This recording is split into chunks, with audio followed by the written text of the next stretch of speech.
आज हम बात करेंगे प्रभु श्री साक्षी गोपाल के बारे में, जो कि पुरी शहर की सत्यवादीपुर गांव में स्थित है। यह मंदिर की स्थापना एक अनोखी कहानी है प्रभु श्री कृष्ण की। ये कहानी है 11वीं सेंचुरी की। दक्षिण भारत की विद्यानगर गांव में एक बूढ़ा ब्राह्मण रहता था, जो बहुत अमीर था। वह अपने मरने से पहले एक आखिरी बार वृंदावन जाना चाहता था, लेकिन बूढ़े होने के कारण से वह जा नहीं पा रहा था। एक दिन गांव से कुछ लोग तीर्थ करने के लिए निकले, तो वह बूढ़ा ब्राह्मण उनके साथ निकल पड़ा। वह लोग गया, काशी, मथुरा होकर वृंदावन पहुंचे। वहां पर बूढ़े ब्राह्मण की तबीयत खराब हो गया, तो वहां पर उनके साथ एक युवा ब्राह्मण भी था, जो कि बूढ़े ब्राह्मण को बहुत अच्छी तरीके से देखभाल किया। और कुछ दिन में बूढ़े ब्राह्मण की तबीयत ठीक हो गई, तो उसने लड़के की परिश्रम देखकर वह बूढ़ा ब्राह्मण बहुत खुश हो गया और लड़के को कुछ मांगने के लिए बोला। लेकिन लड़के ने बोला, मुझे कुछ नहीं चाहिए, आप सिर्फ आपका आशीर्वाद दीजिए। ये सुनकर बूढ़ा आदमी और खुश हो गया और अपनी बेटी का हाथ उसे देने के लिए बोल।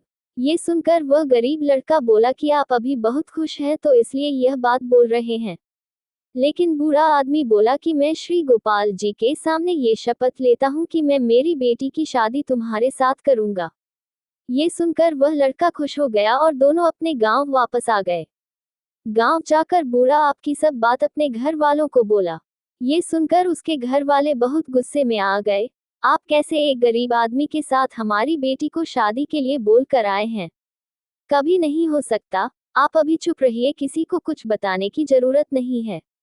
ऐसे ही एक साल बीत गया। कोई जवाब न मिलने के कारण वह गरीब लड़का बूढ़े ब्राह्मण के घर आया और अपनी शादी की बात की। ये सुनकर वह बूढ़ा ब्राह्मण अत्यंत गुस्से में आ गया और बोला, तुम इतना गरीब हो फिर भी मेरी बेटी से शादी करने के लिए बोल रहे हो, कभी नहीं हो सकता। ये सुनकर वह गरीब आदमी बहुत दुखित हो गया और वह क्या करेगा कुछ समझ नहीं पाया। तो फिर वह सोचा कि यह बात मैं जाकर राजा से करूंगा। तो वह राजा के पास उसके महल चला गया, राजा को सब कुछ बताया।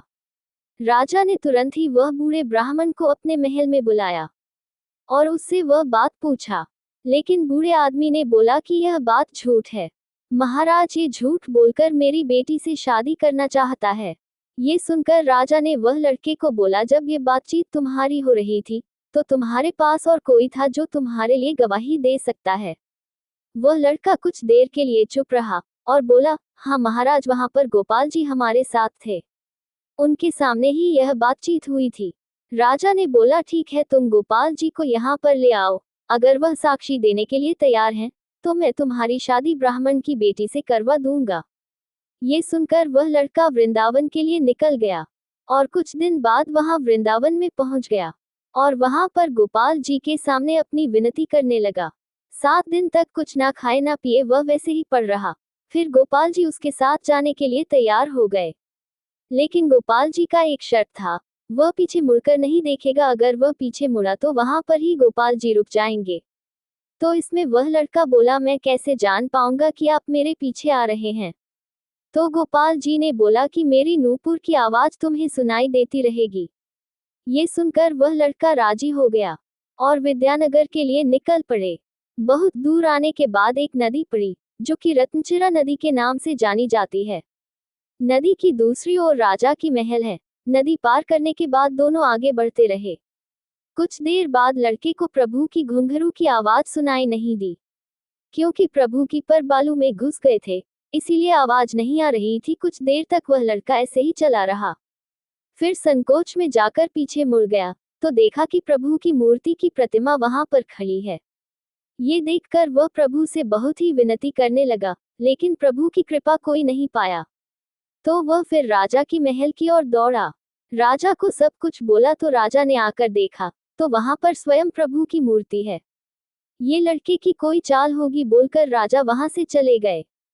फिर उसी दिन रात को स्वयं प्रभु गोपाल जी राजा की स्वप्न में आए और बोले कि मैं इतनी दूर से अपने भक्त के लिए आया हूँ, तो तुम उसको झूठा बोल रहे हो। वह बूढ़े ब्राह्मण ने मेरे सामने है उसे अपनी बेटी देने की वादा की थी। ये सुनकर राजा की नींद खुल गई।